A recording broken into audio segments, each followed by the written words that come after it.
This episode of the Cult Popture podcast was brought to you by our Patreon. If you want to tell us which films we should watch, listen to up to 2 extra exclusive podcasts a month, or give us something to discuss in our new post-credit scenes at the end of each episode, then please consider joining the cult and donating at www.patreon.com/cultpopture.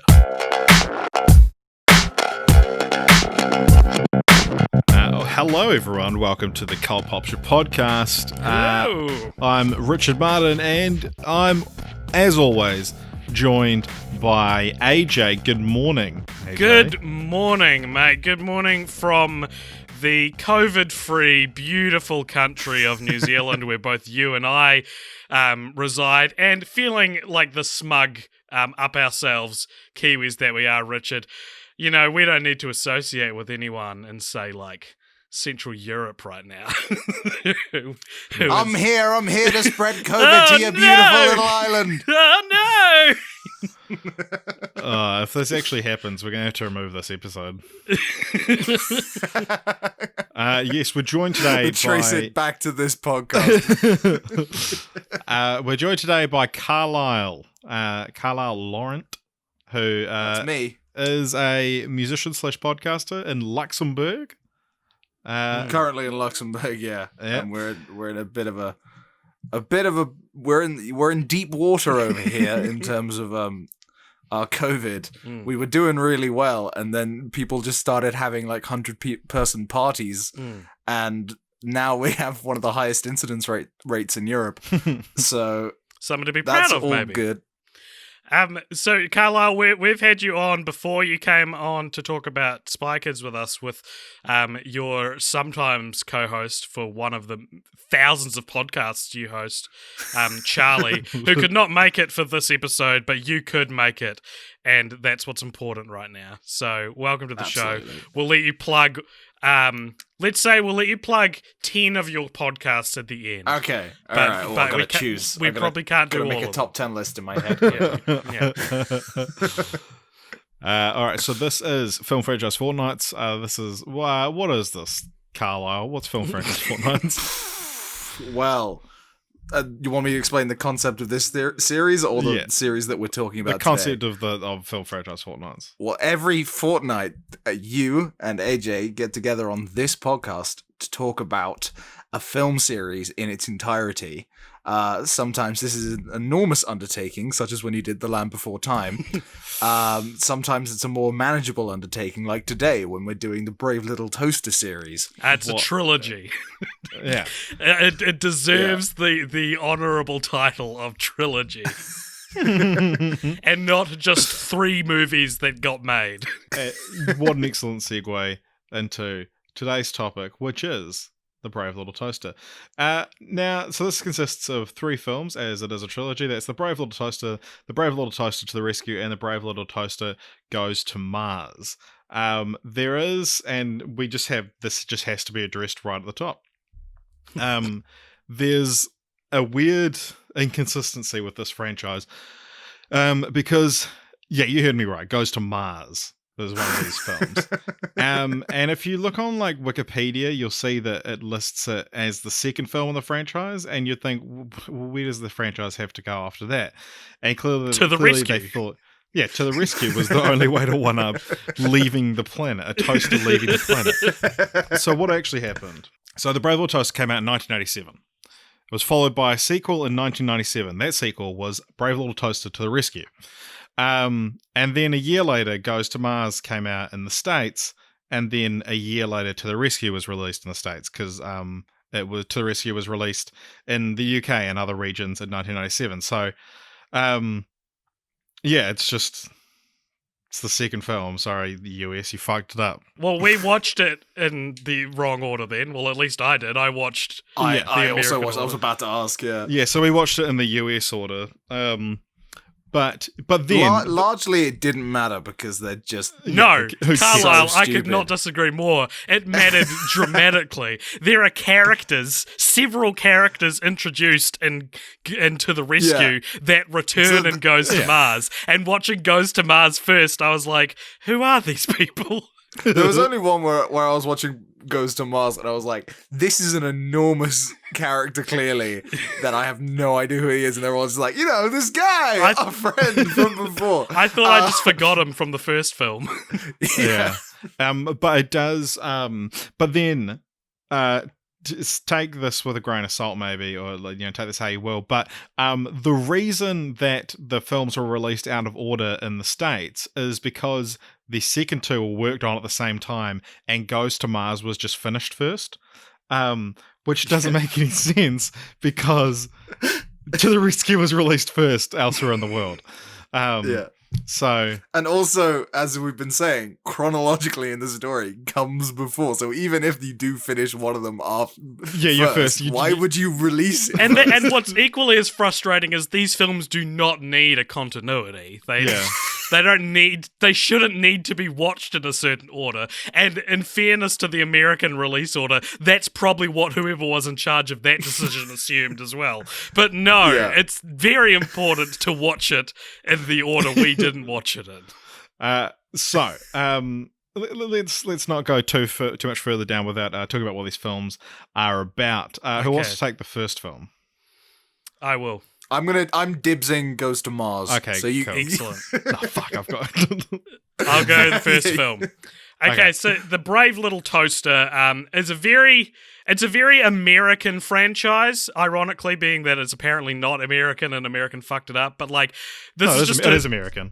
Oh, it is American, right? Well, that makes sense. It was just okay. Makes sense that they fucked it up. Yeah.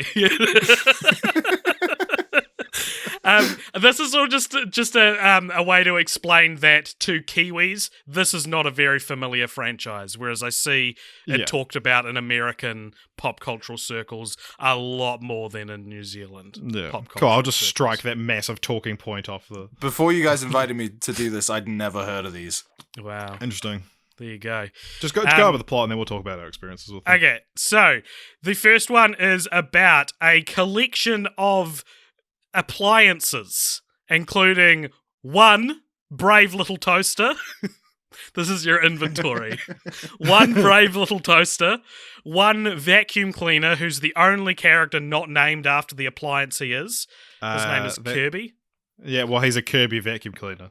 Okay, but why isn't the other... the Brave Little Toaster's brand probably isn't Brave Little. There's no favorite... There's no, champion brands of toasters in America at the time, I guess. Yeah.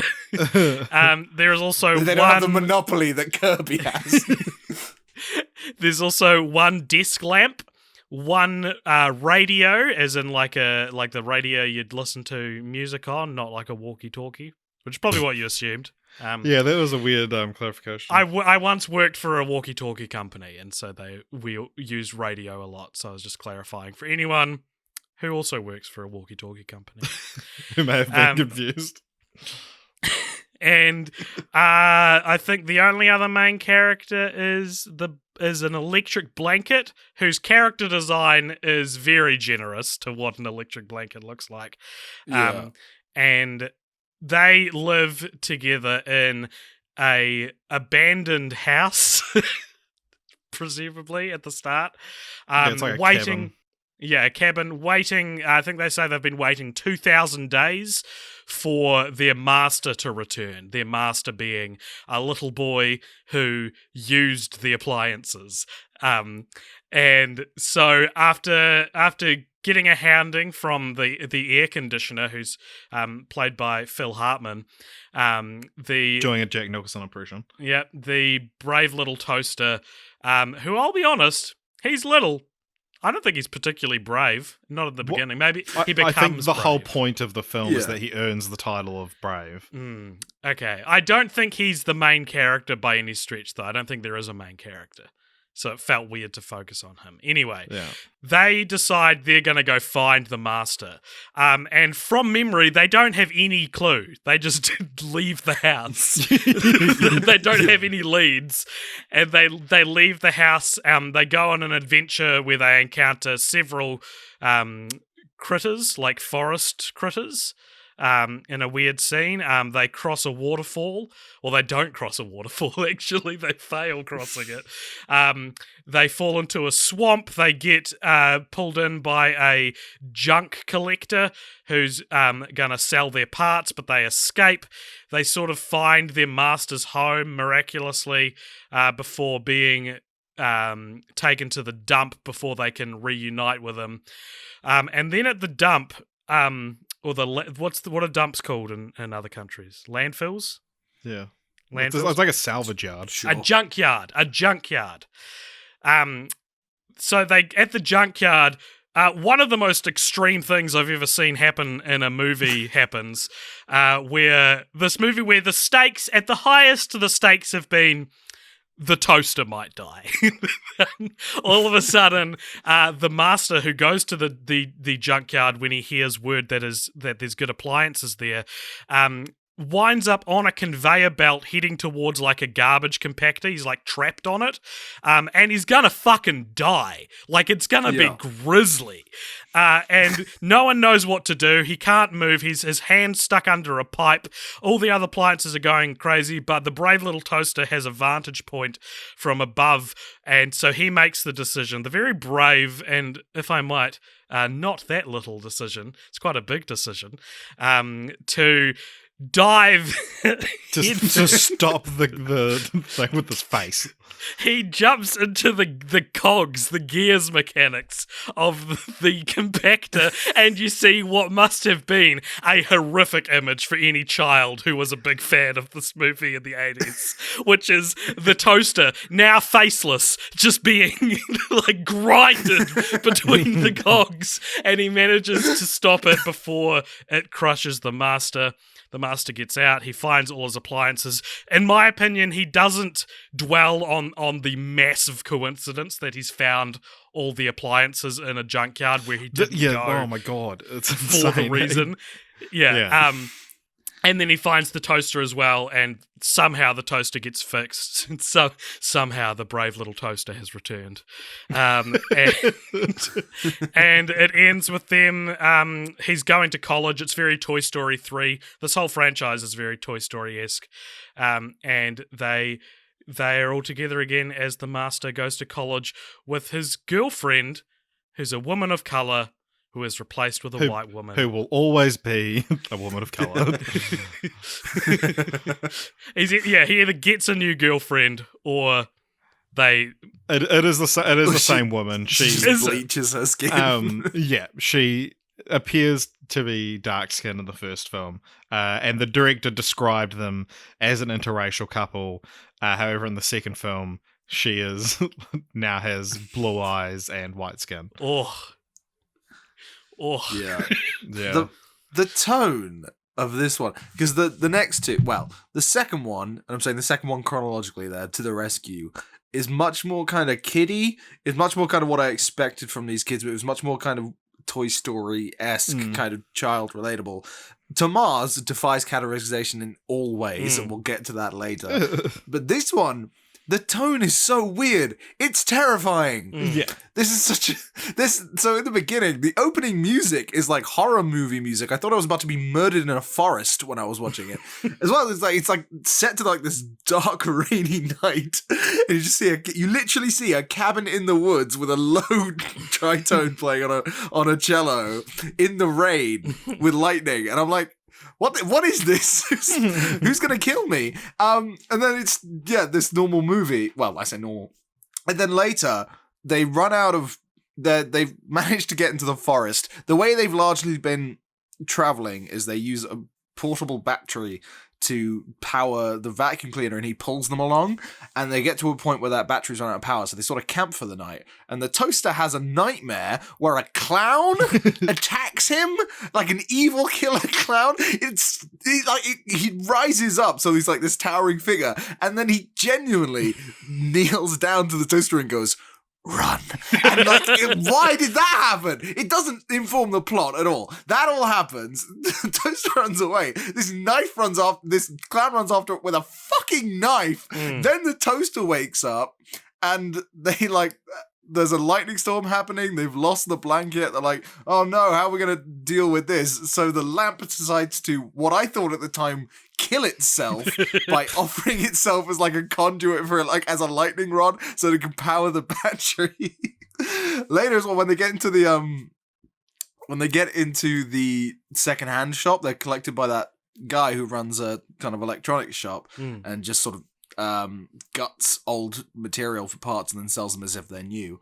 There's a lamp in there, there's a ceiling light in there who is played by the same guy, I believe, anyway, otherwise it's like the exact same voice, the guy that plays the evil doctor in the Looney Tunes. It's actually Phil Hartman doing a voice. Yeah, really? doing an impression of Peter Lorre. Right, okay. What that character, it sounds, do you know the Looney Tunes character that I mean? I've heard the voice 1,000 times. I think because it's a iconic character. That Yeah. It's one of those Well, that people impersonate him a lot for those kind of roles. That Genie does them in Aladdin as well. Yeah, there's an evil doctor in the Looney Tunes that kind of, does evil experiments or tries to trap people to do things. And like, if that was normally in those scenes, he's offset by Bugs Bunny, so they're not terrifying. But there's no Bugs Bunny in this ensemble of blanket, toaster, vacuum, or whatever else. This lampshade comes down, it's just like, you're gonna fucking die here, and it's so terrifying.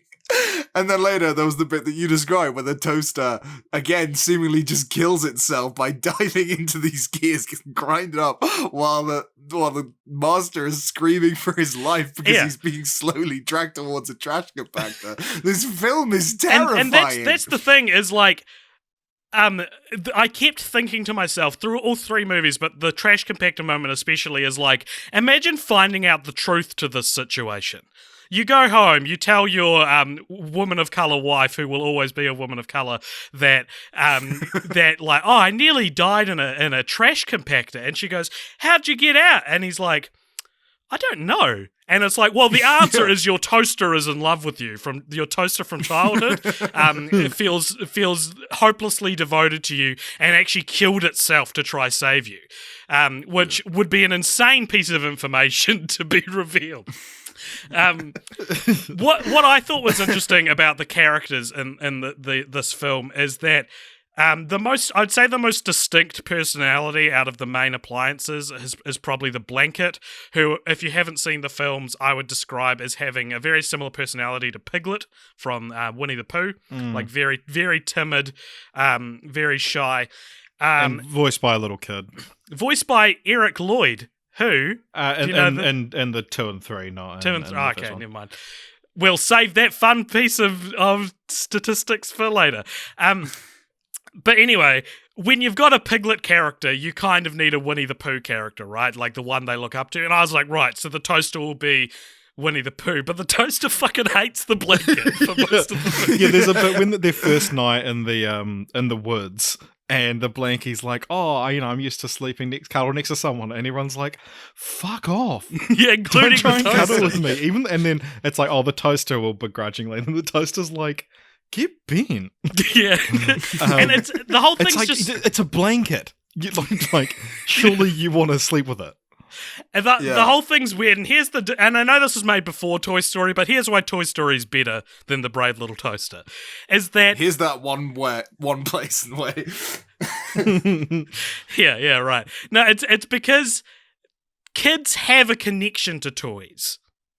I don't give a shit about my toaster. I've never given a shit about my toaster. The blanket should have been the main character of the story. It should be called the Brave Little Blanket because a kid just got has torn a to shreds in the cogs, though. Yeah, he would have. But even that though is still like a more defined character arc than what the toaster goes through. Yeah, the amount of shit the movies go through to be like, nah, he loves these appliances. It's insane. I don't care about my vacuum cleaner. I only care about my blanket for practical reasons. Like there's a bit early on where they're still in the house before they've decided to go out and get him because they're bored of being in their home for I looked it up, 5 years. They're bored of their literal purgatory. Yeah, and the air conditioning unit in that house is like, you shouldn't care about. He doesn't care about you. And they say to him, you only say that because he didn't play with you. And I was like, fucking what? Get this kid some toys. Why is he playing with his toaster and his vacuum? Who are these parents? Yeah. Love your child more, Jesus. It's so strange. It's such a stretch, and it tries to make it like, oh, it's a relatable experience for anyone. Like, your toaster. Although, like, from when you're a kid. the girlfriend does, the woman of color, who will always be a woman of color, does mention a few times, like, it's weird that you're into these things. That's true. Like, throughout the series, I mean. Our experience, so, Carla, you'd never heard of this at all. I'd never heard of this at all. It was an extremely weird thing to find out exists and then watch in like one day. And AJ, God. AJ, had you seen them before or anything? Okay. Watching the second two, I was like, oh my God, I've seen these before.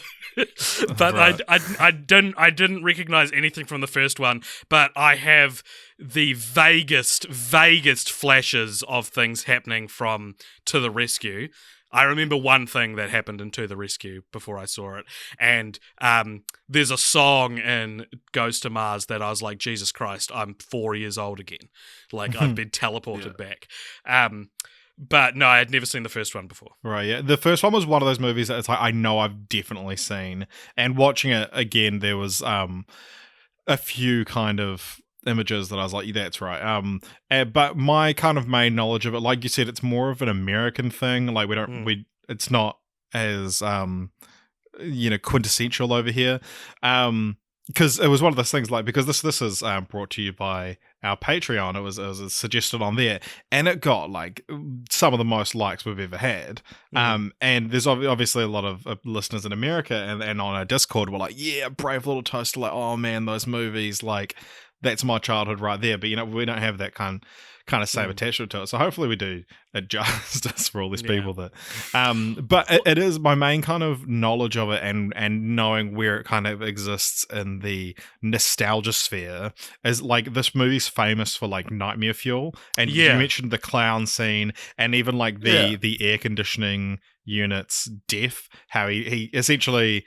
They make fun of him, or they anger him, and he goes nuts and essentially explodes, like killing himself. I forgot about that. And that's like, that happens as well. a reasonably traumatic scene, especially if you're a little kid.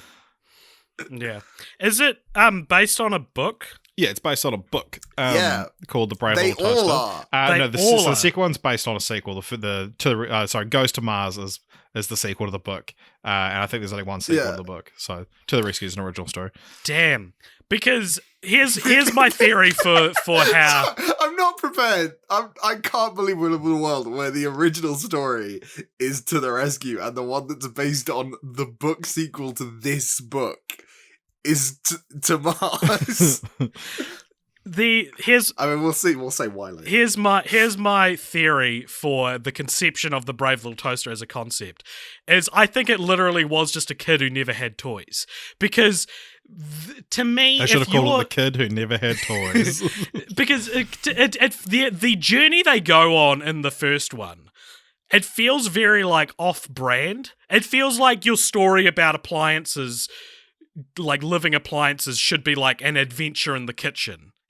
I think Goes to the Rescue, or To the Rescue, was what I more expected from the first one in terms of where the adventure took them. But that part in the first one where they meet all the like forest animals, I was like, this doesn't feel like it's the same thing. This doesn't feel like I should be watching these appliances traverse the Great Plains, and I think that it feels like someone who never had toys, and so they played with their toaster, and then they never got the idea out of their head, and then they made a picture book about it, which I think it's a novel.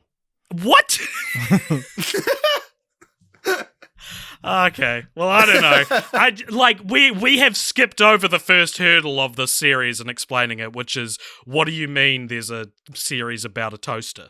I feel like we need to at least acknowledge that everything about this is ridiculous. It doesn't have a sense of identity. The fact that the animals talk to the appliances, to me, is like, I feel like they shouldn't understand each other.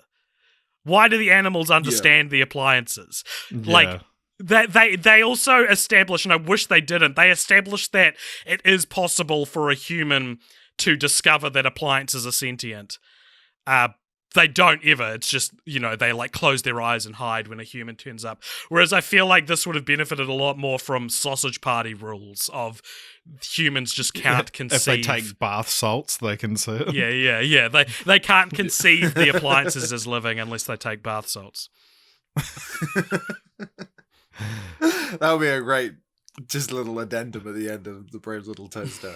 And then the master took some bath salts and it was like, that's why the toaster saved me from the from that compactor and the magnet that I guess was trying to fucking kill me. The magnet was just doing his job. No, the magnet also, had a my grudge. current appliances that I've bought since I moved on from these ones that I went back to get are all dicks, apparently. That's one thing you find out on bath salts.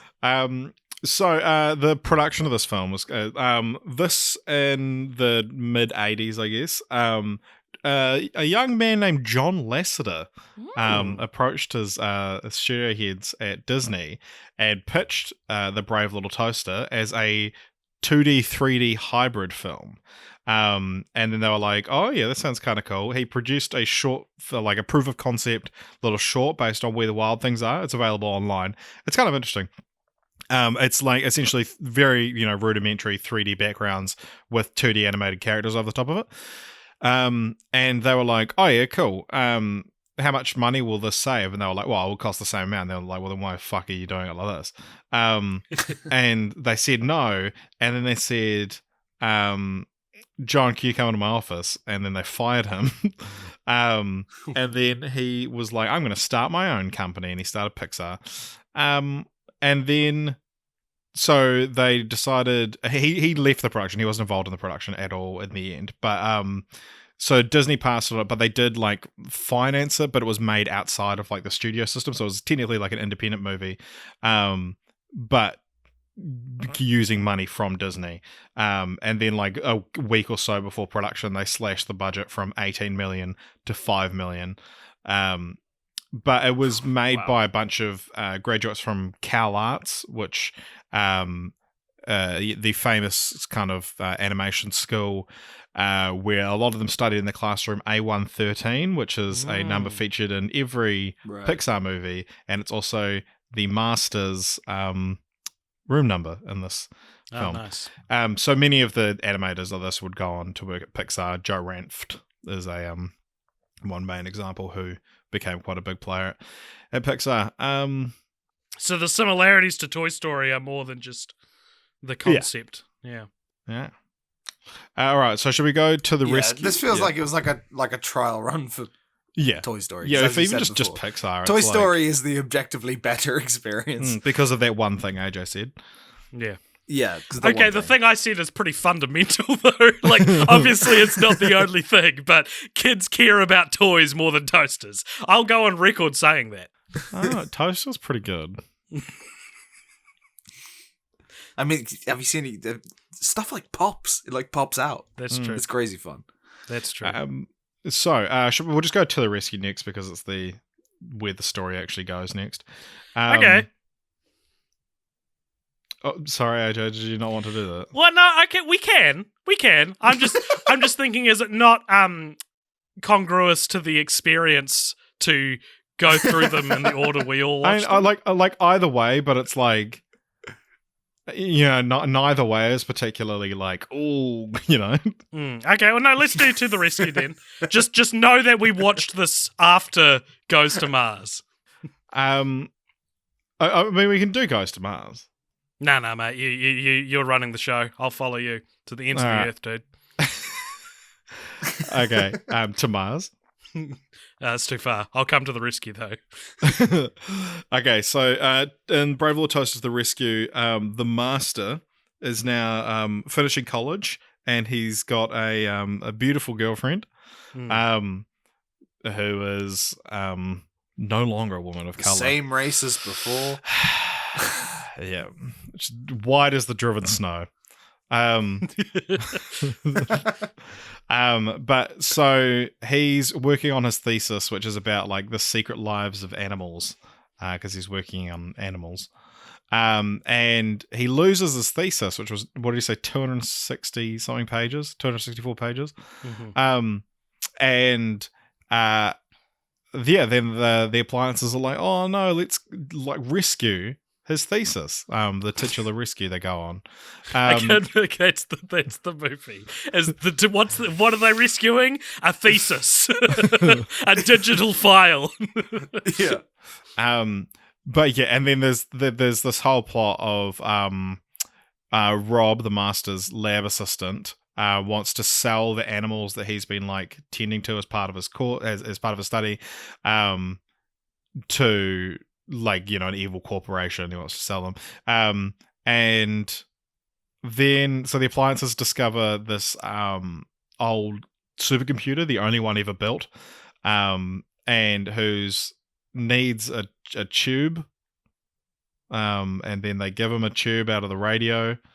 Yeah, which is that's the one scene I remembered from this movie, was the radio killing himself to give over his life source. Wow. Yeah, and then they manage to get the thesis back. They save all the animals, and it ends with Rob proposing to Chris, his white, very like they made his girlfriend whiter than him as well. Like his skin tone's actually lighter than his, and he's already pretty white. He proposes to her, and she says yes, and gives him a tube that's apparently very hard to find. And they drive off into the sunset after fixing the radio. They fix the radio. Yeah. See, the thing is, this movie puts forward to you the sort of trolley problem-esque thing of like, is the thesis more important than the radio's life? And by every measure, they go, yep. Well, it is. It is. In real life, it is. In real life, it absolutely would be. If the only thing stopping me from getting back a thesis I lost was a battery in my radio, I would absolutely gut the radio for it. But I don't know it's sentient, and it just, I don't know. It's, again, it's like these films try to make you care so much when you shouldn't care. He still doesn't know that the radio sacrificed. No. Obviously, he couldn't. That the radio sacrificed its tube, but he's still really bummed about the radio being broken, to the point that when he proposes to his girlfriend, which he does a fucking pants job of, by the way. Oh my god! I know. He's just like, oh, by the way, it's so bad. Do you want to like maybe marriage? So he proposes to her. She says yes, and he's like, great, and we'll have and then he like frowns because even though his girlfriend just said yes to his proposal, he's thinking about his radio. Who is this guy? Yeah. And there's a bit as well that like because when they find all the animals, and then in the back of the van, for some bizarre reason, a toaster, a lamp, a blanket, and a vacuum cleaner, and he's like, but where's the radio? Yeah, the same items he had as a child, which he coincidentally found in a junkyard, are now coincidentally also all being stolen. Like he recognizes the coincidence enough to note that the radio's missing. Yeah, well, like who goes? Yeah. Wait, why would someone take a toaster, lamp, vacuum cleaner, and blanket and not take a radio? And it's like, he also should be realizing that something is significant about these objects, that they keep showing up in his life. Because then, and it's spoilers for the end of Goes to Mars, their child, as on Christmas Day, brings the vacuum cleaner and the toaster and shit all into the lounge for Christmas Day. If I was the master at this point, I'm going like, what? How does the kid know that these things have some kind of, Destiny-esque attachment to my life? Would you though? Because think about it though. What we're talking about is a vacuum cleaner, a radio, an electric blanket, a toaster, and a lamp keep showing up. Yeah.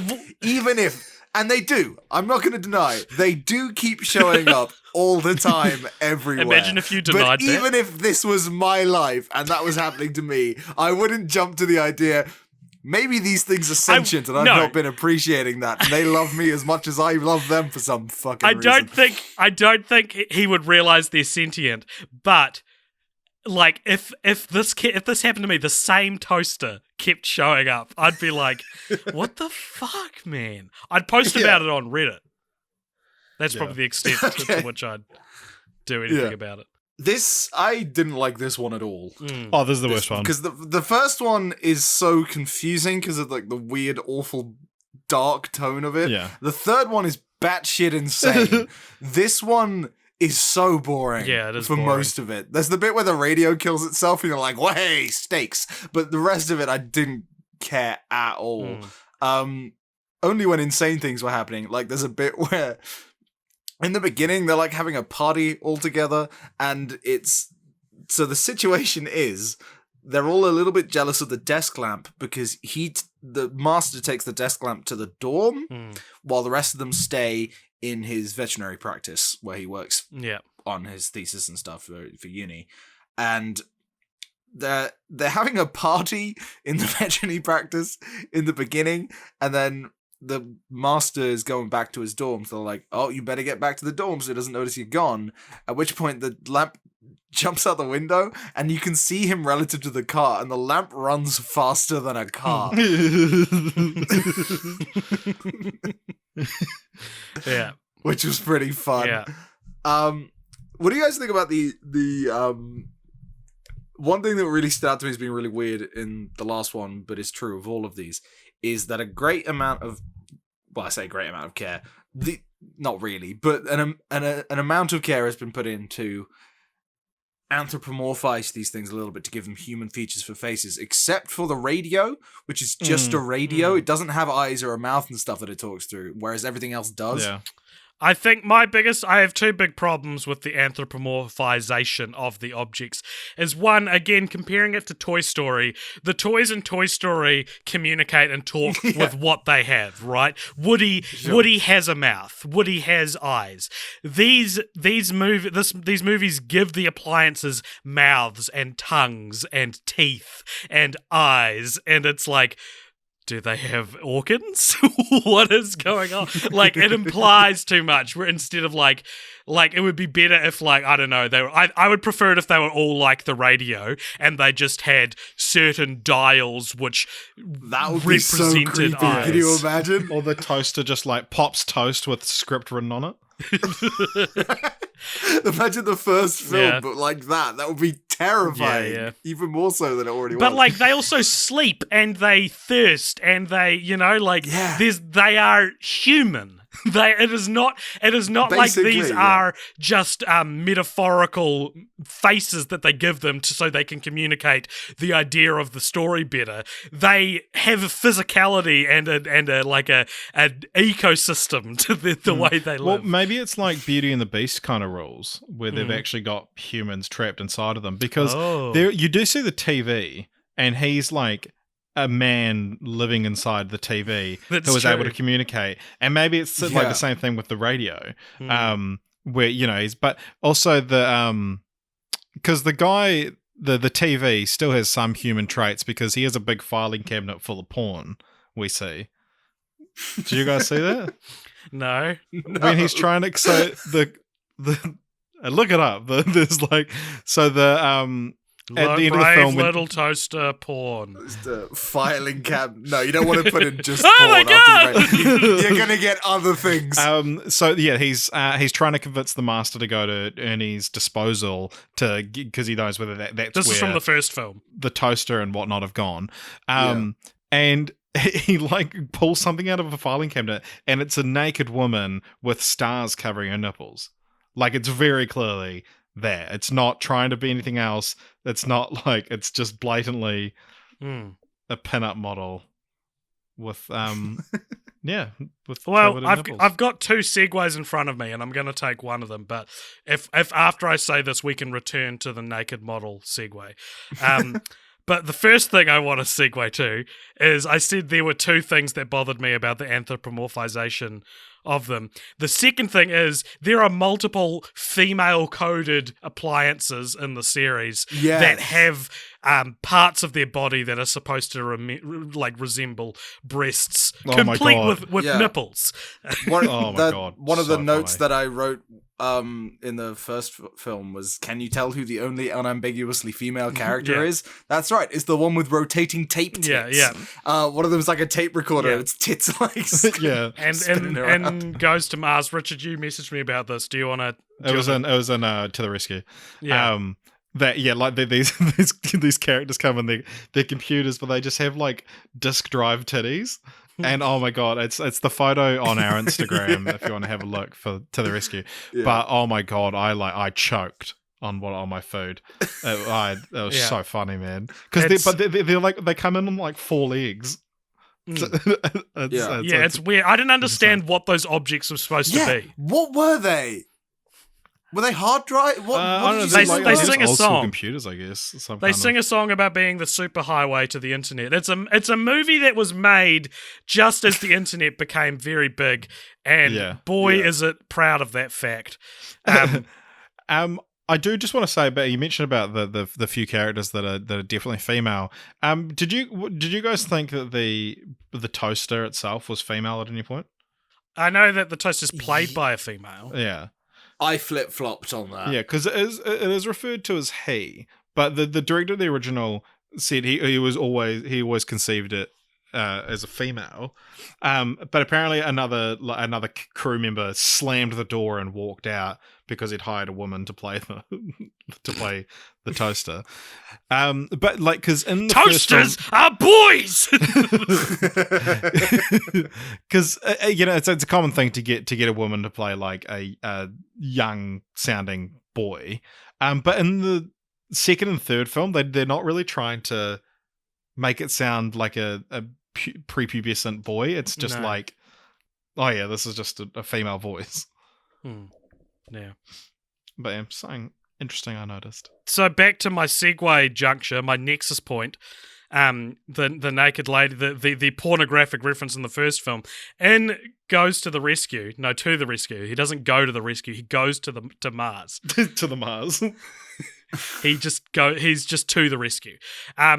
At the end, when they get the thesis back, it's because the supercomputer sends a surge of power to the computer that lost the thesis to try and like scrub his memories. And the computer reacting to this has a very visceral like sexual experience from this happening. It's not like a little bit sexual. It's not like you'd watch this with your kids and be like, that's a little bit too much. He goes like, oh God, he's searching through my files. Feels good. It feels good. What I wrote down is, first I wrote and then I wrote down, is Wittgenstein giving this computer a toss job? Because that's really the energy that you get out from this. It's really uncomfortable. It's very sexual in a way that, I'll say it doesn't need to be. Drawing a hard line in the sand there. I would love to, if possible, to stop talking about the Brave Little Toaster to the Rescue and move on to The Brave Little Toaster Goes to Mars, the film I'm here to talk about. Yeah, let's do that. But I do just want to mention that adding further fuel to the release date fire. So on Wikipedia it says Brave Little Toaster to the Rescue. It says it was released in 1997 in the United Kingdom by Walt Disney Home Video and released in 1999 in the United States. It was also released the same year in the United Kingdom.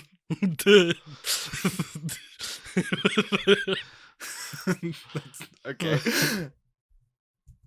Before we move on, I just want to say, right at the beginning, there's a bit where they're driving in the car and an old song comes on and a newer radio, and Chris's girlfriend her name's Chris.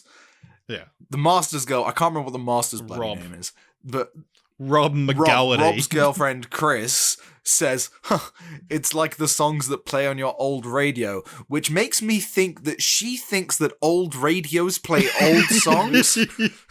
Well, I think the radio does. Which made me much angrier than I should have The become. radio, by the way, that's all I want to say about in that first film is played by John Lovitz, but he does not play him in the second film or third film. It took me two films to notice that it wasn't him. But I didn't notice that at all. The blanket is played by Eric Lloyd in the sequels, which makes this our second franchise to star Eric Lloyd, because he is too Santa kid from the Santa Claus. One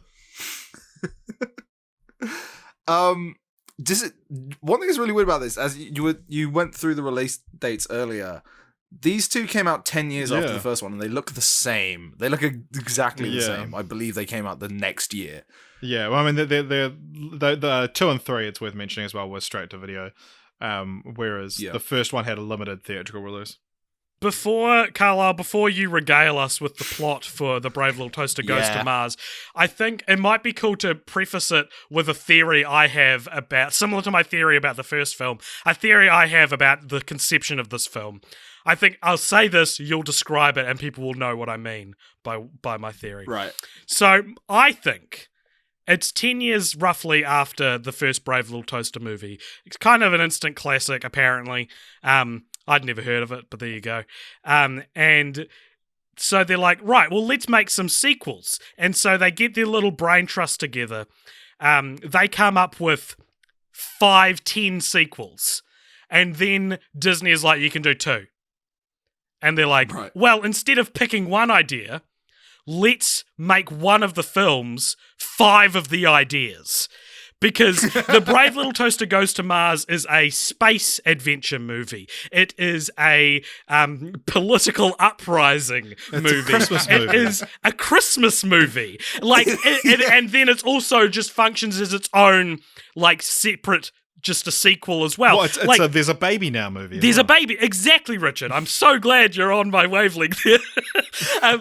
Because this is what this movie feels like. It's got such an identity crisis as it tries to be 100 different plots at the same time. It's like a whole season of the TV show that would have been based on The Brave Little Toaster. Exactly. And none of them are like connected. There's no connective tissue to each other. The political uprising doesn't need to happen on Mars. The baby doesn't need to go to Mars. None of these things. You could cut Mars out entirely. Mars is the least relevant thing in the whole movie. If anything, it dilutes what is otherwise kind of a compelling idea, which we'll get to as you explain the plot for it, please, Carlyle. Yeah, as you were making a point there, watching this film was physically exhausting. Because everything that could happen it's 72 minutes long. It's the weirdest movie. It's going to take me at least half that to say what happens in those 72 minutes. It's the densest thing I've ever seen. It's the weirdest movie we've ever watched for the podcast. I will draw that line in the sand. It is the weirdest movie that film franchise Fortnights has ever covered. So, at the beginning of this film, all of our favourite appliances are there, with Ratso, who's a rat who was acquired from the last film. Yeah, which if you haven't seen the last film... Yeah. Yeah. Though he's not the most alarming character. That's Wittgenstein, the supercomputer that we discussed, but I'll mention when he comes in later. At the beginning of the movie, whatever his fucking name was, I've already forgotten, and Chris, now married, are coming back from the hospital with their newborn baby. All the appliances are looking out the window. They're like, what's this thing? The blanket's like, I hope it fucking dies. Take it back. I don't want to share it. He doesn't say that verbatim, obviously, but the blanket's like, get this thing out of my life because I don't want to share the master with anyone. So, but eventually they warm up to the baby, and you get a nice little montage of them kind of, growing close to the baby and it being the new master. Their new kind of master. They spend some time mocking a hearing aid who just lives in a drawer and is old, and they're like, you're shit and old, you're a bad hearing aid. And he's like, don't bully me. And they're like, make us. So time goes on.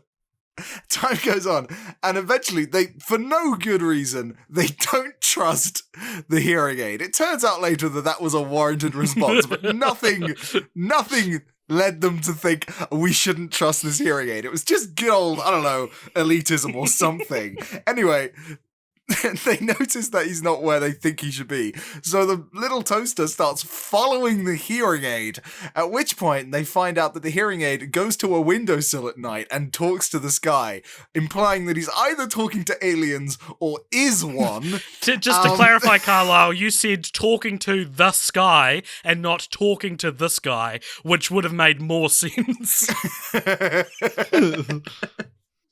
Yeah. The hearing aid is sort of talking to beeps that he's hearing from the sky, the night sky.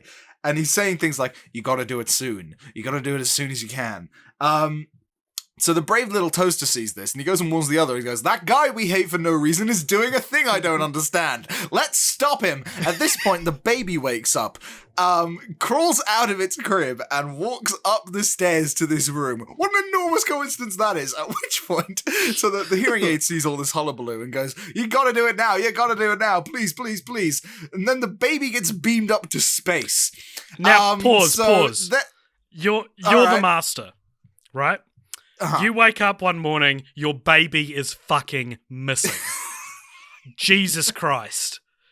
I've lost my kid. You call up even worse, your toaster, your lamp. I was about to say, that would be, where's the kids? Where's the toaster? Like, that would be...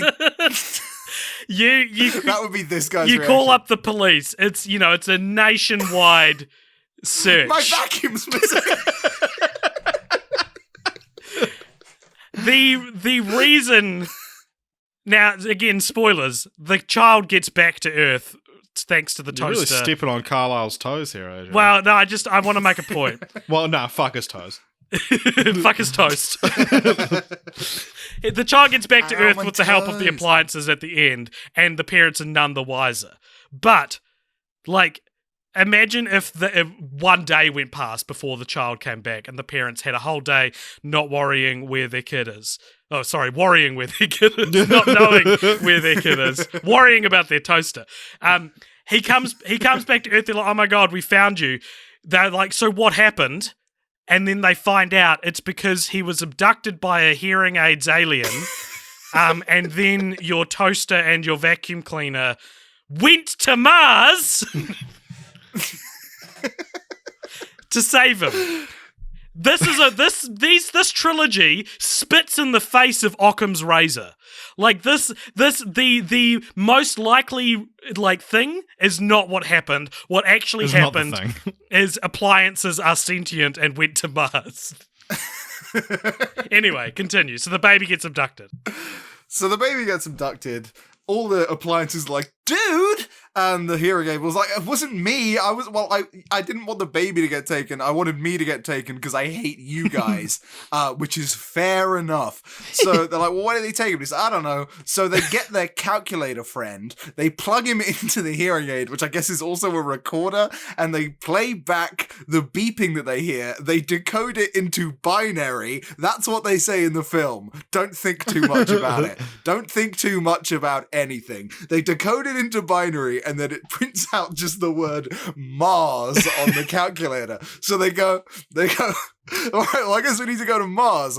And they all agree, we definitely need to go to Mars to get the baby back before the master wakes up and he freaks out about the baby being missing. Does anyone know how to get to Mars? No! Oh, well, do you know who might know? Our old friend from college, Wittgenstein. Now, if you're like me, and I know you two are like me, you watched this film before the second film, this was really fucking weird when they get on the phone. No, they Skype Wittgenstein over the computer, who's this old supercomputer's like, sure, I know how to get to fucking Mars. You need a microwave, a ceiling fan, and something, a laundry basket, and something organic. And they were like, yeah, that makes sense. So they take down the ceiling fan from the house, from the kitchen. The ceiling fan's a lady. I don't know why that one was The ceiling fan is a lady, without great big tits. So there you go. they take the ceiling fan down. The ceiling fan, by the way, the ceiling fan's like, "Don't take me down. I'm a ceiling fan. I want to be up here." And they're like, "We have to go to Mars." And she's like, "Oh yeah, cool." Well, in a way, takes going to space no is an upgrade from the ceiling. And if a ceiling fan's But she greatest takes- want is to she be on takes the no ceiling. convincing that where they're going is Mars. Anyway, they take down the ceiling fan. They get a laundry basket. They set up so the ceiling fan's like on top, with the microwave in the laundry basket. And basically, how this works is if you cook something organic in the microwave, it will power the ceiling fan so incredibly much that it will fly into space. So See, They get all some- this stuff would be really charming in like a kid's picture book. sure. But in a movie, it's just like, what the fuck is going on? That's so basically half of my notes are what the fuck is going on. I just wrote that down several times throughout this film. Yeah. So yeah, they get some popcorn, they put it in the microwave, and they start flying up into space. Meanwhile, it's the rat's job to tie up the baby monitor so it doesn't alert the master to the change. So the rat is just abusing a baby monitor throughout this film. Every now and again, we just get a look back in. But yeah, so they're flying off into space, the crew that we all know and love, plus a ceiling fan. And on the way to space, there's a completely irrelevant song about balloons. This is the scene that I remember, that I didn't know I retained a memory of. So the balloons in space, essentially the idea is that when you let go of a balloon, a helium balloon, and it floats up into the sky, they all just go to space. And they sing a song about floating away, and I think 3 of them tell their testimony in song. And one of them, the one thing I remembered from this, well, actually I remembered something later on, but one of the only things I remembered from this film was this balloon who's got a Texan accent, who was at a fair and was let go by a child and flew up into space because the child waved to like someone riding a buffalo or something down in the like stadium, and the lyric is "He waved to Bill, he waved to Bill," and like that sent me back 22 years. That line, I was like, oh my god! It was like, Bill, he waved to Bill. I remember that line. But yeah, and one of them was at Woodstock as well. Yeah. And there's the whole right. thing about like the biggest miracle of Woodstock was that peace was possible at all, something like that. And look, songs and musicals should be, we've talked about this before, should be emotional crescendos that move the plot along. This is the definition of not doing that. This is a song that is in there because it's a funny concept, and they never come back to this again. No, it doesn't matter at all, this. So yeah, while they're flying around, they go, "Boy, isn't this nuts?" And the hearing aid goes, "Not really, who came with them?" This is all just the theory. I can't remember exactly what theory it is. It's one of Einstein's theorems. I'm going to call it the theory of fucky wucky. It's all just the theory of fucky wucky because I know that because I'm one of Einstein's old hearing aids. Dun, dun, dun! Okay? How he ended up with Rob and Chris. Well, because they Who live knows? at Albert Einstein's old house. Do they? Did they say that? According to the Wikipedia page, It's implied. it says, being married anew and having moved to 112 Mercer Street, which if you click on there, it says the Albert Einstein house in Princeton. Well, that explains Mercer. why the hearing aid was in that drawer. Yeah. They didn't clear it out. But I mean, like, you can't just Einstein move left into his like a hearing aid. historical fucking landmark like that. Yeah. Oh, This is a anyway, so post-apocalyptic society, Richard, but that part doesn't come into the story. They're flying to space. They're Oh, going so up no, to the Mars. house is They now get- a private residence, so you could, I guess, just live there if you wanted. It's like the pizza house from Breaking Bad. They get to Mars, but due to the inborn defenses of Mars vis-a-vis missiles, they biff the landing a little bit, and they kind of all get sprayed around. When they land on Mars and kind of recuperate, they are greeted by a Christmas angel, This is whose name is Tinselina. This is 20 minutes into a 73-minute movie, by the way. It is also like so when this character came in, it felt to me like Last year, AJ and I did a thing where we pitched like Christmas sequels to like every film franchise we've done, and there was some where AJ was like, "That's like it feels like you had to shoehorn Christmas into it," and like. Yeah, you didn't do that for any of them. But it's like, yeah, this one, it's like, oh, I don't know, Brave Little Toaster goes to Mars, and while they're there, they meet a Christmas fairy. Yeah. So yeah, they're greeted by Tinselina, who is in some sort of relationship with one of the Mars rovers. It's like a father-daughter relationship. It's not a romantic thing. All right, that's not. I got the other. Anyway, there's Mars rovers around, and they talk to them for a little bit, and they're like, "Hey, have you seen a baby?" And they're like, "Yeah, we saw a baby. He went over there. It was in a bubble." Because for some reason, they make a real point of sticking to the rules that humans can't breathe in space in this. Well, because that's why they couldn't bring Ratso, because he wouldn't be able to breathe. Yeah. Yeah, they really stick to this idea for some fucking reason. Nothing else about this is realistic. Why? Well, are you I don't think adhering to being that anyway? kept alive in a soap bubble is particularly realistic. Well, that's part of the problem. Why bother? You know? So they're like, "Have you seen a baby?" And Tinselina and the various Mars rovers are like, "Yeah, we saw a baby, you know, the baby in the bubble, that's so it can be kept alive. He went over there with the other guys." And they're like, "What other guys?" At this point, an army of toasters walks in. And you're like, but when I say army, I definitely mean army in more than one sense, because there's so many of them. And also, they're all carrying weapons. They're militarized, like rockets. Yeah. And, yeah. And they say, and so the toaster... Understandably, you know, are the appliances we've been following for 3 movies, they're like, well, for us, like 1.5 movie. They're like, "Who are these guys?" And Tinselina, just like it's nothing, it's like, "Oh, those are the military toasters." Those are the military toasters. And they're like, what are you talking about? She's like, "Okay, let me tell you a story. So these guys here are the Wonderlux appliances." And then we go into a real story, the backstory of the Wonderlux appliances. Let me tell you, it's juicy. So, the Wonderlux appliances. This is legitimately the best part of the movie, I thought. Yeah, I thought this was the best idea. Except for the fact that they go to Mars. I didn't think that was a good part.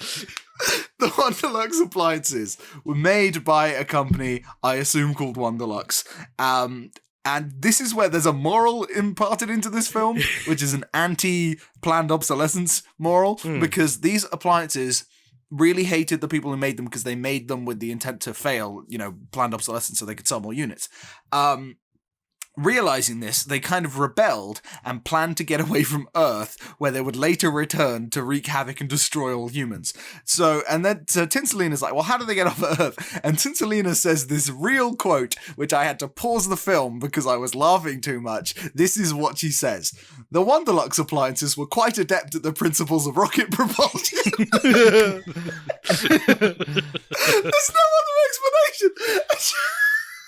Yeah, so they make a rocket and they go. So, okay, the idea of the sympathetic villains being appliances who rebelled against having planned obsolescence built into them, that is a nugget of a great idea. And I think if the Brave Little Toaster movies were more about the lives of appliances and not just movies that don't seem to realize they're about appliances. Like you and other than like nouns that are used to describe the characters, they're essentially animals, the appliances. They should be animals. They should be kittens and puppies or something. That would make a lot more sense with everything.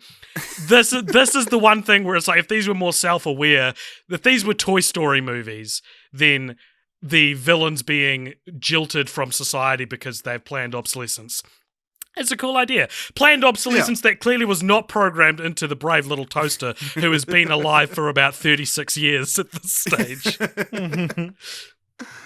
So, yeah, so that's the story. And I remember thinking, they just lay that out as fact that these Wonderlux appliances were really good with rocket propulsion. But then she's like, and you know, they've got this really brilliant Supreme Leader. So I was like, oh, maybe he's like a rocket or something. They told them, no, he's just a big fridge freezer. He's a big fucking fridge, just man. a real fucking big fucking fridge absolute freezer. unit. But nothing not different from any, besides size, nothing to suggest he knows anything about rocket propulsion compared to any other fridge freezer. I don't know how you get that image across from a fridge freezer, I guess. But anyway,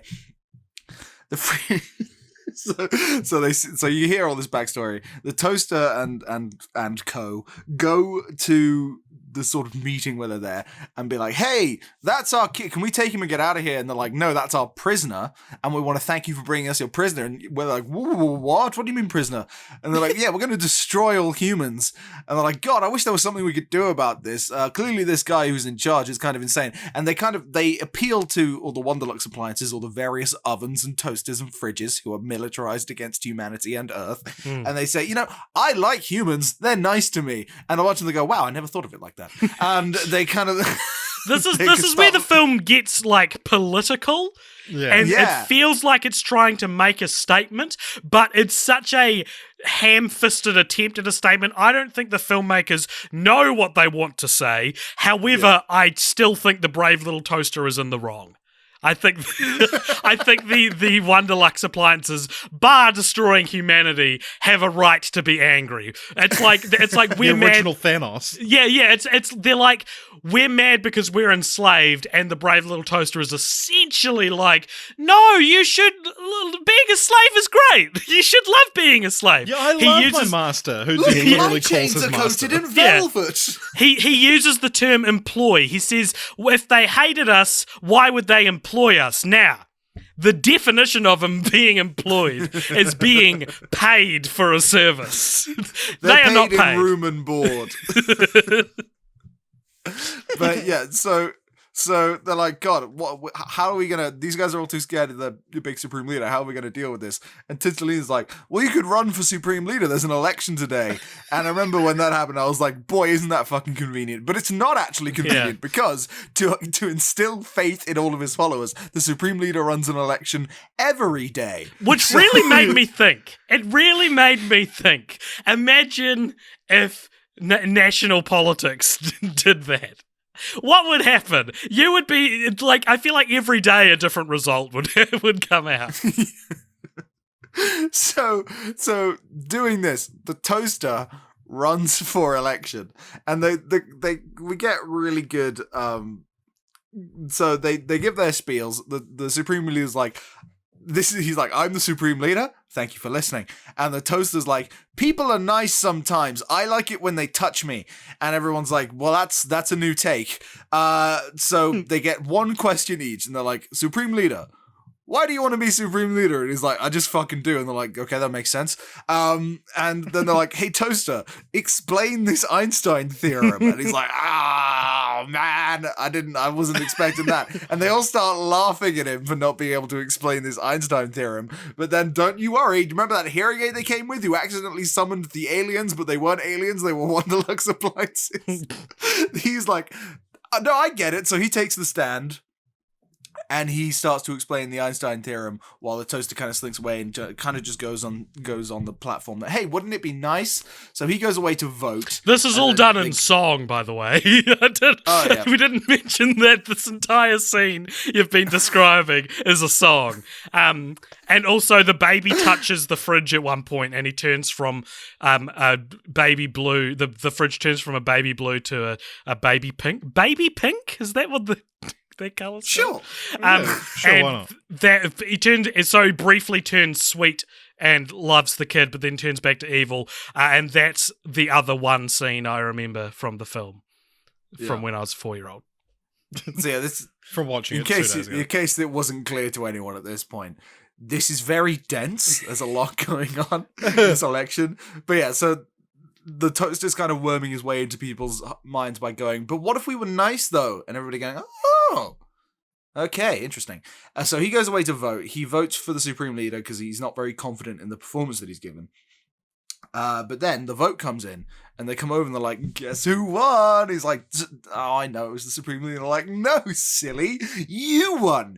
You're the Supreme Leader of the Wonderlux appliances now. You're the King of Mars, the brave little toaster. You're the King of Mars. So he goes back to talk to his people, and the fridge is, the Supreme Leader is like, I want to congratulate you personally. So they go, and I'm willing to believe I just misunderstood this next part, so I need you guys to confirm it for me. You understood it. Okay, so they go into the fridge. They and go it's like a world inside in there. him. Yeah. All right. They go inside it, but then there's like another fridge. They open the fridge again. It's inside the fridge is sort of like Journey to the Center of the Earth. Like there's a whole other. There's like a frozen ocean they have to cross. And at the end of the frozen ocean, oh no, they go in an ice cube tray, but it's a huge ice cube tray. Yeah. So, and eventually they cross all this ocean, and they get to a little island where there's like another fridge or something, and they open that up, and it's a hearing aid identical to the one that came with them. And he's like, brother, that's right, it's Einstein's other hearing aid, who was using the Supreme Leader body as a puppet to brainwash the Wonderlux appliances. So this calls into question, is this something that can happen in the science of the Brave Little Toaster universe? If one appliance goes inside another appliance, do they then not only possess them and control them, but give the other appliances faces? Which then leads to the question, how do we know who's an appliance and who's not just an appliance within an appliance? Yeah, like if he leaves the fridge freezer, does it become a normal fridge freezer? I think it does. Also has their own personality? I think it does. Anyway, they get to they're like, oh my god, and he's like, yeah, you guys coming by and me seeing, this cute little, it made me realize I got kind of insane up here. And they're like, yeah, so let me help you guys get back, and we'll just hang out on Mars and not try to kill all humans. So it's because he was the hearing aid for a Nazi for a wee while. Yeah. So they plan to take him back with them, right? Or do they leave? They're taking all the They take both back. hearing aids back. So they reassemble their spaceship, that being the ceiling fan, a laundry basket, and a microwave. And they start to take off, but oh no, they forgot to disable the ground missiles for their takeoff. They've got the baby with them now. The mission accomplished, I guess. So the toaster sacrifices himself, jumps out of the laundry basket so he can stop the missile going off. He goes with the hearing aid as well. Yeah, because the new hearing aid, well, I guess they're both old. The one that we just found out about. The former Supreme Commander of Mars. Yeah. Knows the abort codes, and only he knows the abort codes for the missiles for Mars. So to destroy Earth because appliances were mad at humans and escaped to Mars. And they say... And the people in the basket are like, we have to go back and get him. Like, no, we don't have enough organic material. If we go back and get him, we won't be able to get back to Earth. And the Tinselina's like, no, don't worry. My hair is real human hair, which first of all, and second, and my dress is goose feather, I think, goose down. So yeah, we can go get him. So So the toaster is forlorn at this point. He's like, yeah, no, I'm staying here forever, but I did my part. I got the little master back home. The toaster is stuck on Mars. These fucking for statements, all of man. 30 seconds, if that, because as we said, this is a 72-minute long movie, and I feel like I've been explaining it for at least that long. So they get down to the sort of cliff edge precipice, and he's like, jump! So the toaster and the hearing aid, I guess, jump back into the laundry basket, and Tinselina very shamefully removes her hair and dress and is like, don't look at me! And they put it in the microwave, and they get back home. And when they get back home, they're all like, yeah, we did it! By the way, the hearing aid, not the hearing aid, the baby monitor nearly gets free. Well, he does get free, and he alerts the master, Don, whatever he was, and Rob. And Rob. So now they're on a clock. As soon as they land, they're like, we got to get the baby in the crib before he notices that he's gone. But yeah, so they get down, and they're like, yeah, we did it. And Tinselina's kind of down. They're like, what's wrong, Tinselina? And they're like, no, nothing. And so they all go away. And Tinselina, meanwhile, is like, I don't deserve to live. And throws herself in the fucking trash. And she throws herself into the bin. So anyway, they don't notice that. They run inside and they're like, "Oh God, no! The master's up. The baby monitor's sold us out." I feel like they could have just because the baby monitor in this is also sentient. So surely they could have been like, "Hey, can you hang out?" Because he doesn't have any lines. Ratso just ties him up, and they're like, "Don't do this." And like, surely they could have been like, "We're gonna go get the baby back. So could you just chill?" Yeah, because if they don't have a baby anymore, they have no need for a baby monitor. So it's like, if we don't get this baby back, you're done for, mate. That's a good point. Yeah, so it's in his best interest to play along. So they get the baby inside the house, but Rob gets to the crib and he's like, "Oh, where's the baby?" But at that point, the baby comes crawling into the room. They're like, "Oh God, he can walk. He got out of the crib and stuff." So that's all happening. It's happily ever after. And then we fast forward a bit and it's Christmas morning because why the fuck not? And the baby kind of hops on the bed and they're like, "Oh, I guess it's Christmas." So they go down to unwrap all their presents, at which point, as AJ alluded to earlier, the baby is like, "Let me get all my friends," and pulls the vacuum cleaner, the radio, the toaster, and the blanket into the room, and I guess the lamp, who and I must guess have been involved lamp. in this story, but I can't remember anything that he did. But anyway, they pulled he pulls all the appliances in, and the master's like, "Oh, why is he doing all that? Isn't that crazy? Isn't it happy?" And they're like, and Ratso in the other room is like, "Oh, I'm not involved." But then he's like, "Let's get Ratso," and Ratso's like, "Yay, I'm involved!" And they bring him back in, and then they unveil the Christmas angel that they put on the tree. And they're like, "Where did you get that?" She's like, "I found it in the trash. You know, in my habitual digging through the trash that I do." Doesn't the baby find it in the trash? I remember it that way, but maybe that's just a more logical way to imagine. You also forget that the baby speaks its first word. Oh yeah, he says toaster or something. Yeah, he says toaster.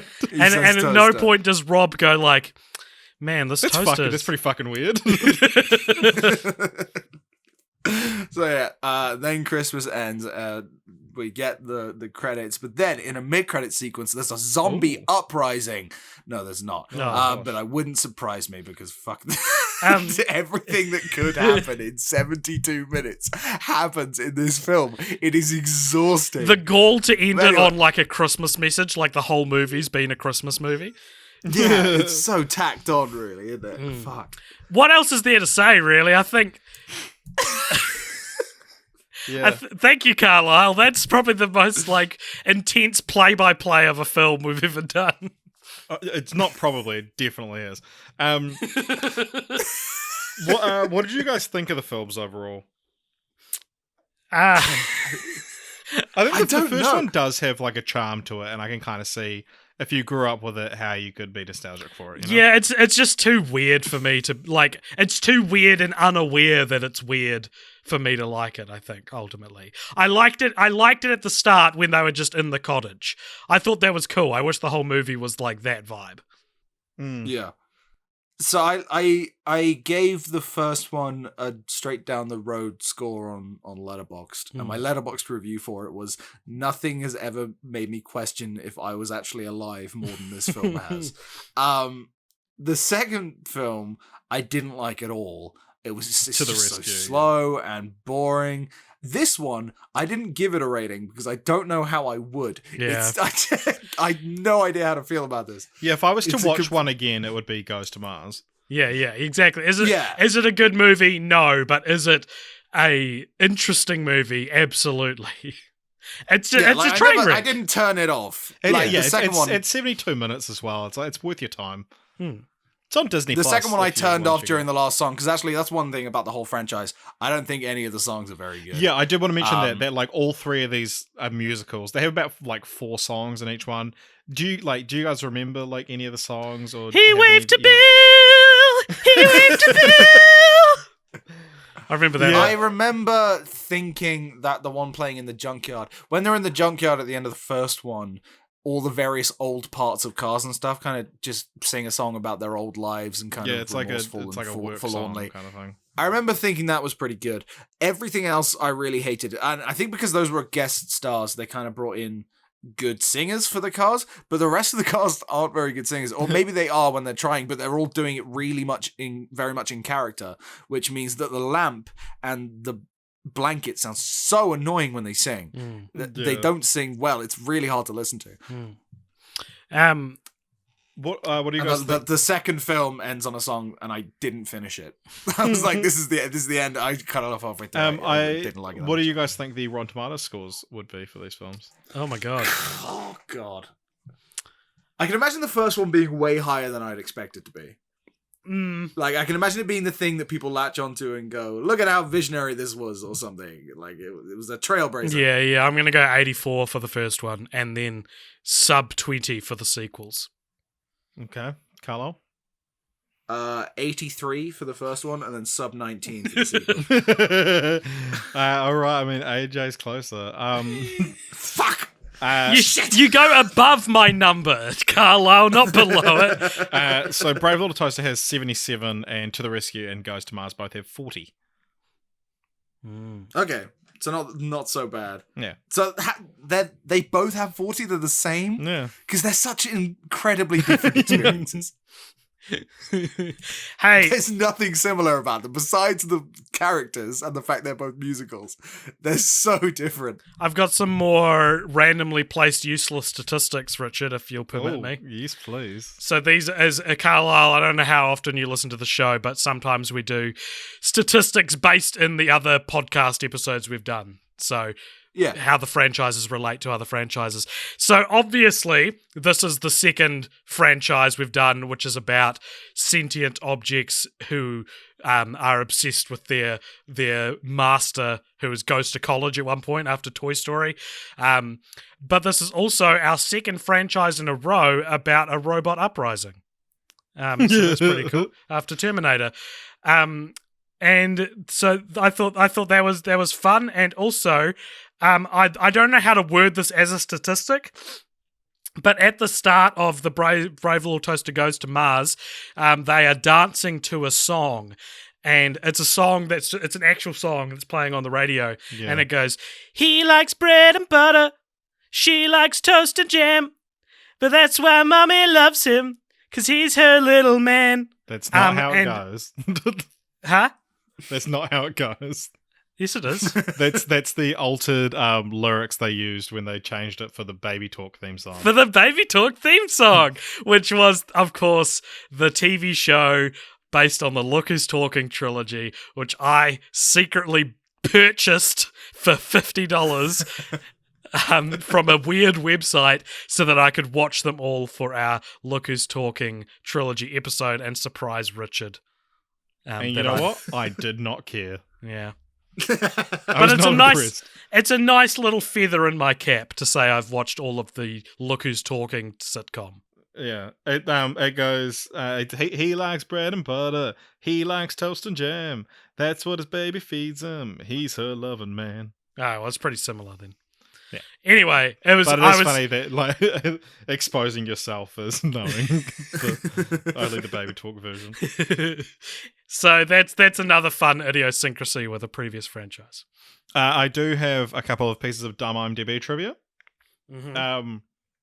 It is ironic that Lampy, who is physically bright, is not that bright mentally, and yet it is he who figures out a way to save Radio's life.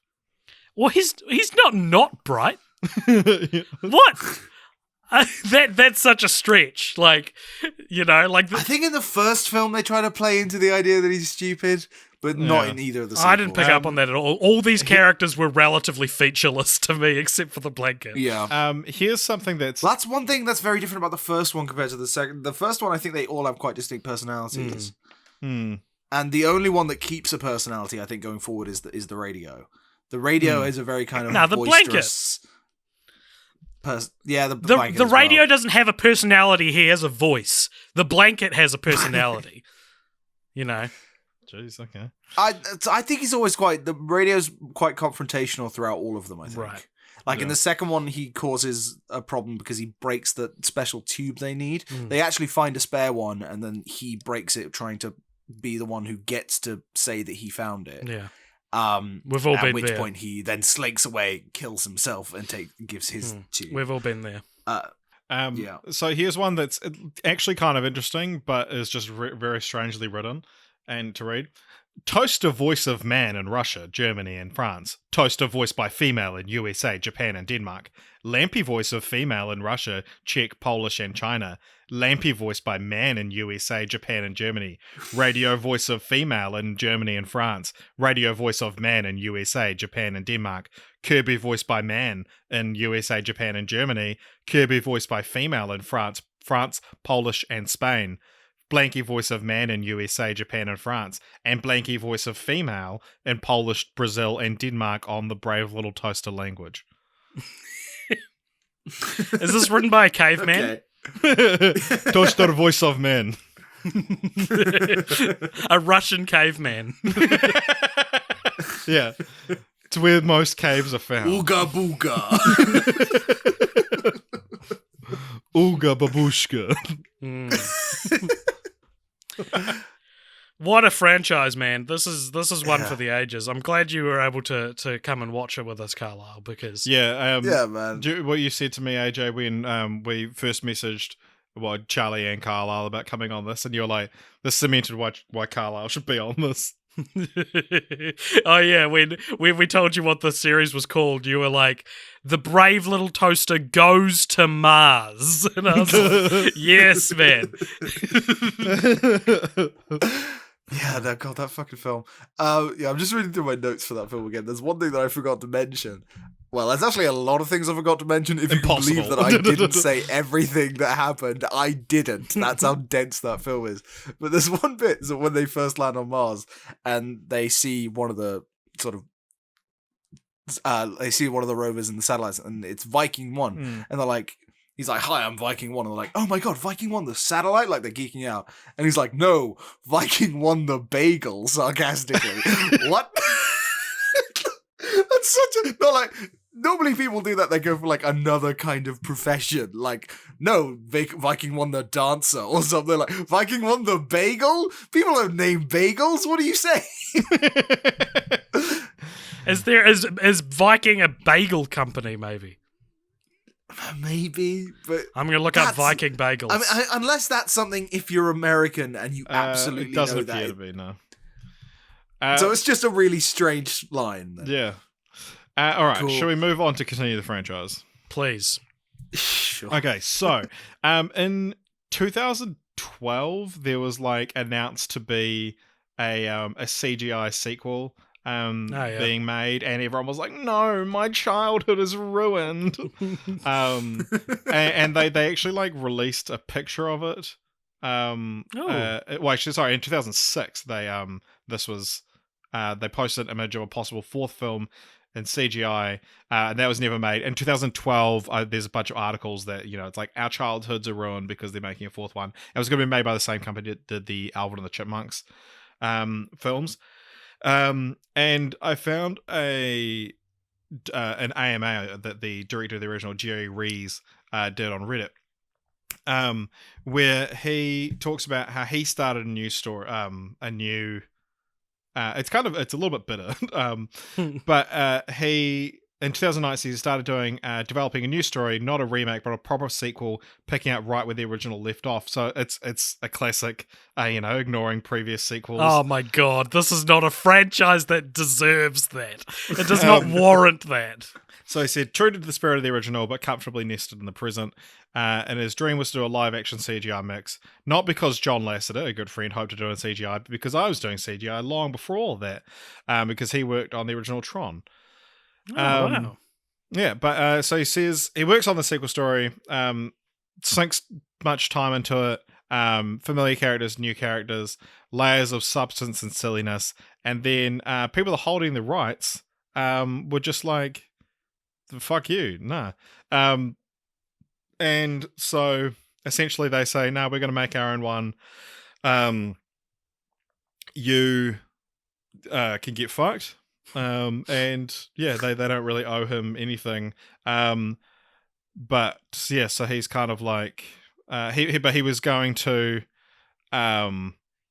crowdsource like storyboards and hire a bunch of like 20-somethings to work on it who had grown up with the original and was very keen on making it like fit into everything. But so this was like around the time of that 2012 remake. It's a 7-year-old AMA. So, Right. he says, okay, he's not allowed to work on it anymore, essentially. His one, he says, it was a time for all of us to make Toaster together. By the way, I called the sequel BLT Homemade.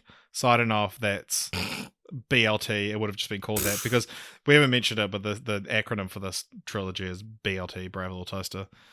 Be a BLT Homemade, never going to see the light of day. Oh no! Hey, while you were telling us about that, Richard, I went on a little Googling tangent upon hearing of the CGI version, and I looked it up, and in the various images I was looking at, I found the cover for the books. Yeah. And first of all, the cover for the first book looks very different art style. Blanky looks like an old man. The toaster, the lever on the toaster is his nose and not his arms on the book cover.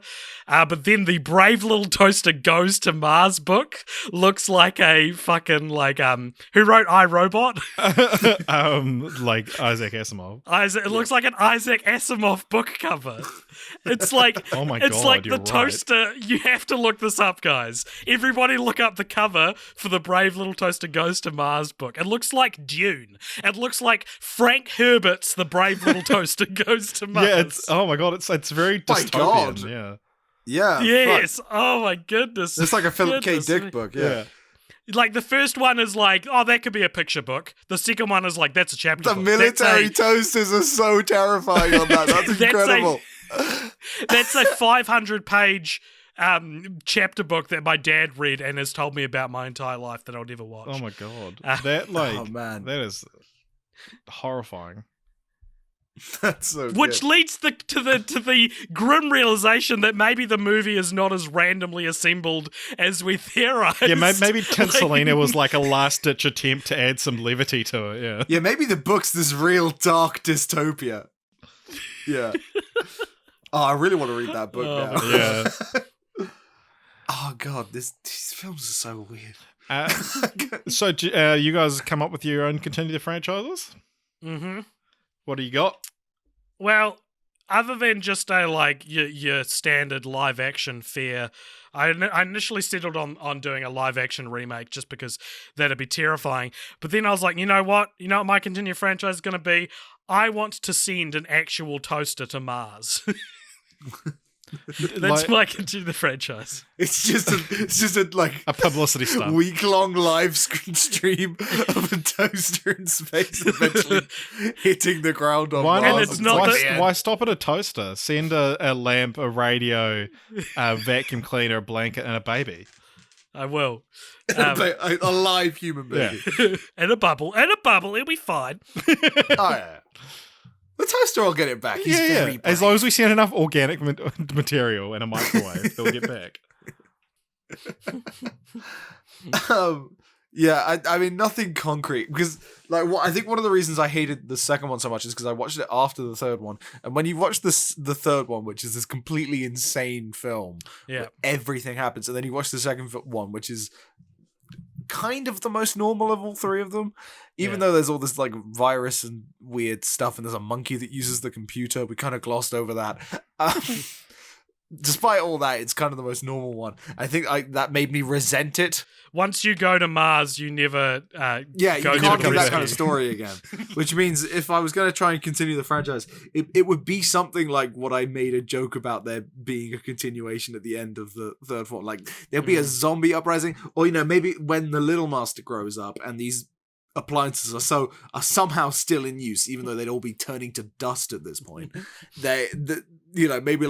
Maybe a portal to hell opens. Like, I feel like it has to be, like how I remember laughing when I watched your guys' ready to record video on Scoob, because at the beginning of that you say, isn't there a tried and tested formula for Scooby-Doo movies that this doesn't adhere to? And I don't know how much Scooby-Doo you guys have watched, but that's not been relevant for like 20 years. Wow. Okay, they started that with Scooby-Doo, and ever since then the monsters have been real, and it's just been batshit insane things. Sometimes they do both. There's a one called the Scooby-Doo and the Last Samurai or something, where there's a samurai monster.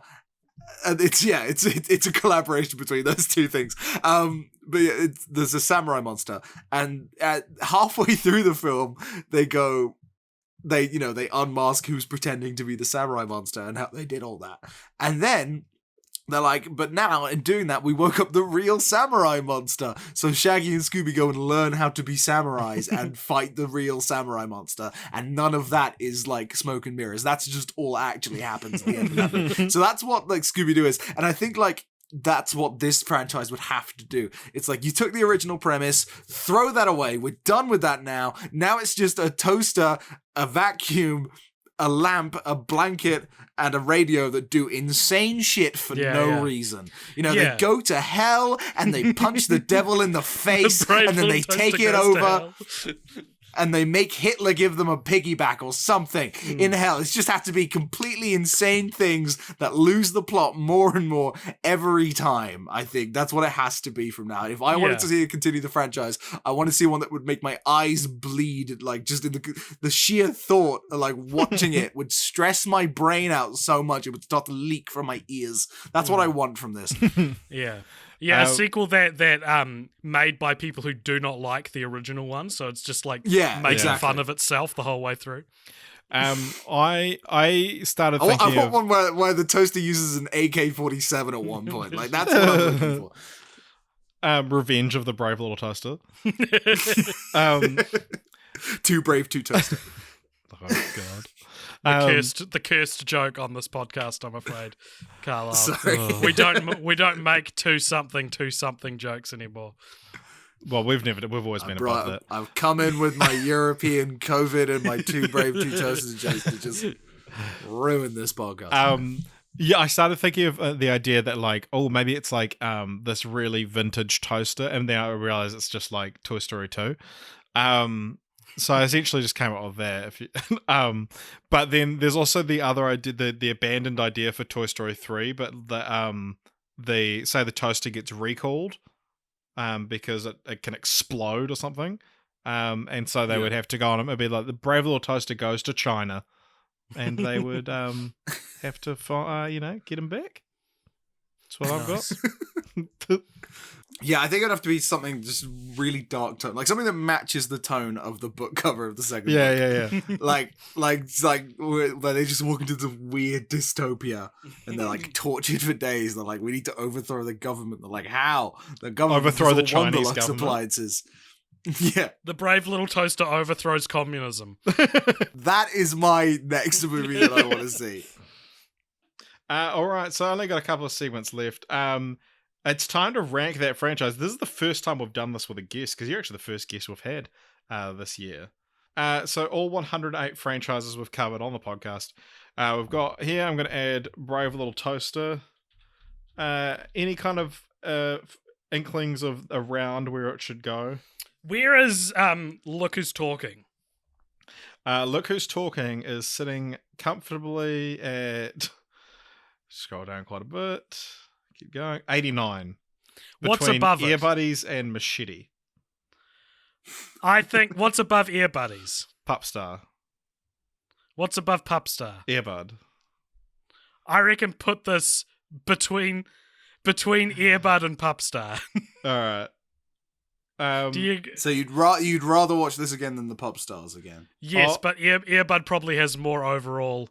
It feels right at home in the Earbud pocket of the ranking. I probably think Pupstar at least has a couple of good songs.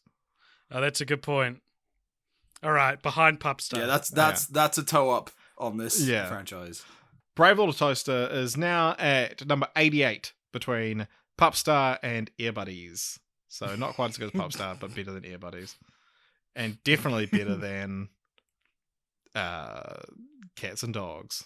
Which is all the way down at number 96. All right, cool. Saving that. All right, now it's time to get our next franchise. Oh. Yeah. Yeah. That's exciting. All right, so how are we going to do when we've got a guest, which hasn't been for a wee while, we'll get you to give us a number then, shall we, Carlyle? So okay. Your choices are 1, 2, 3, Picking up between 1 and 175. Okay. Richard, can I look fine. at it and make you guess it this time? Okay, fine. Whew, okay, well, let's go for 85. 85. Okay. I don't know a lot about this. There's 4 films, and I think they're horror movies, and the title is 2 words, and the words rhyme. Fright Night. Fright Night! There are vampire movies, I believe. Oh, very cool. I'm not lying. I was genuinely about to say Freak Street. Hey, the Fright Night is a 1985 American horror film written and directed by Tom Holland. Oh, That's wow. cool that Tom Holland, star Huh. of Spider-Man, directed a film before he was born. That's pretty crazy, man. Cool. Okay, well, tune in next week for the Fright Night series. Yeah, so it's two films and then a remake and a sequel. The classic formula. Yeah. So Fright Night Part 2, then Fright Night the remake in 2011, and then Fright Night 2 New Blood. Yeah. So there's this will be a your first time covering a big horror. Yeah. Oh. Yeah. Oh. I did Final Destination. Does that count? No. Okay. Why would it not? Well, hey, thank you for listening, everybody. Carlyle, where can people find your show? Hi. So, Shows. as AJ alluded to at the beginning, as Richard alluded to at the beginning, I do a lot of things, but I'll mention one thing I do. I do a show called A Podcast for Everyone, which is a show where me and my friend Charlie, who couldn't join us today but did the last time we were both on this, we go through songs by a British pop rock band called Busted, and they have very silly lyrics, and we try to weave all of their songs into one long ongoing narrative, as well as kind of, just rate and review the songs. We've actually had both of these wonderful boys on it. Richard, turns out, is the only New Zealand Busted fan in the world, and possibly the biggest Busted fan in the world. So he comes on and talks to us about that. And AJ joined us one time, and I think was just glad to be there. Is that episode out yet? Sorry? Is that episode out? That episode's out, yeah. Maybe, is it? What were you on? I don't think it who is, knows? because we were. No, it's not yet. We need to. We would post it Yeah. on all our channels if it was. Yeah, so look out for that. There's that coming out, but I have a channel where I do lots of music. I'm on Spotify and all that. Recently I've been, during quarantine, just doing a bunch of little covers and stuff, so if any of those interest you, you can check that out on my channel. But I've also got a lot of original music. I actually just did a cover of a Busted song. Released it today as of recording. So there you go. Maybe you could do a cover of "He Waved a Bill." That would be very special. Maybe. I'd have to listen to it again. Yeah, I'm going to That's listen to it as kind soon as we stop recording.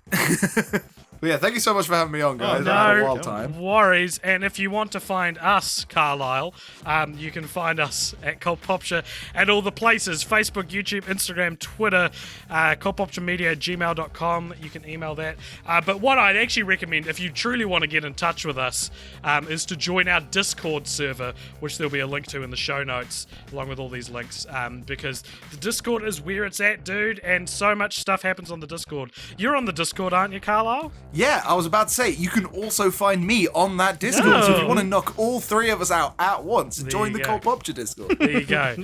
Any final words on Brave Little Toaster, or are we putting this to bed? Brave Little Toaster, the franchise? No, Brave Little Toaster, the bagel.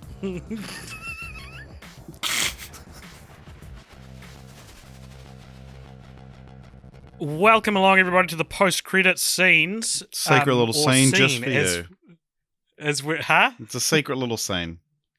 Yeah, Just I for said you. scenes, though, revealing that, yes, we do record these in a bunch, and no, we don't know what episode these will be on, but we do know that this episode will have just been on the Brave Little Toaster episode. We do know that much. Don't know anything else. So, This is a segment of our show brought to you by our patrons over at patreon.com/cultpopture, where if you donate $5 or more per month, such a small amount of money, you get to give us a little topic of discussion at the end of these episodes. And today, our first post-credits scene of this recording session, of which you will only be privy to one for this episode, I need to stop acting like you're getting more than one, comes to us from Matthew Vose, who says, verbatim, this is what he says: best depiction of baking in film. And he doesn't specify if it's the act of baking or a piece of baking. Right. Yeah, so a cake could count, but also a making of a cake could count.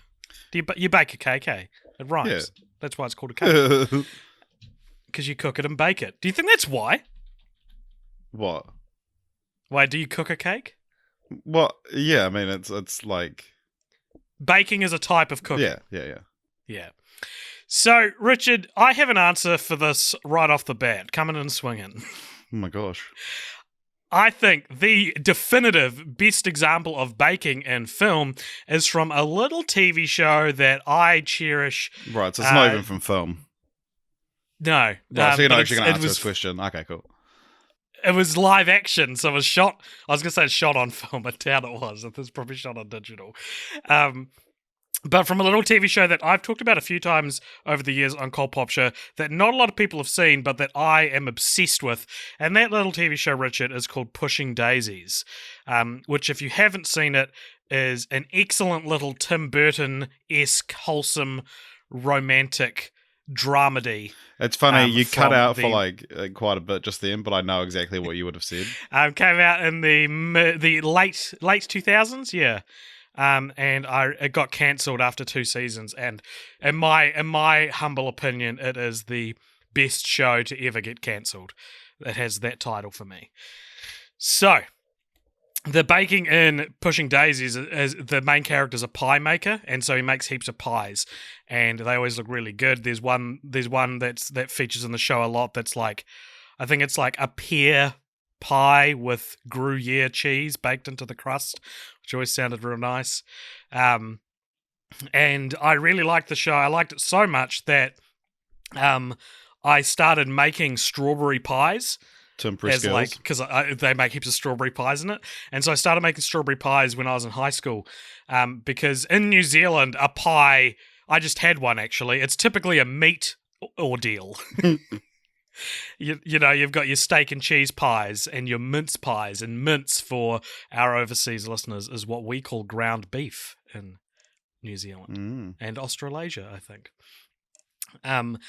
So I started making strawberry pies because fruit pies weren't that common here, and I really enjoyed it. I don't have much else to say other than I can make a pretty mean strawberry pie. So if Richard, I don't think I ever made you one, so next time you're in town, we should make a strawberry pie together.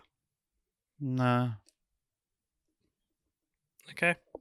Do you have any examples I of best do. baking in I was film? going to say that in Kiki's Delivery Service, which is about a young witch, it's a Studio Ghibli film. It's about a young witch who delivers baked goods, and Studio Ghibli is famous for its food looking real tasty. And so, yeah, two once very again, quirky baked goods. examples delivered from Yeah. both of us today. Isn't Oh, it? they're so quirky.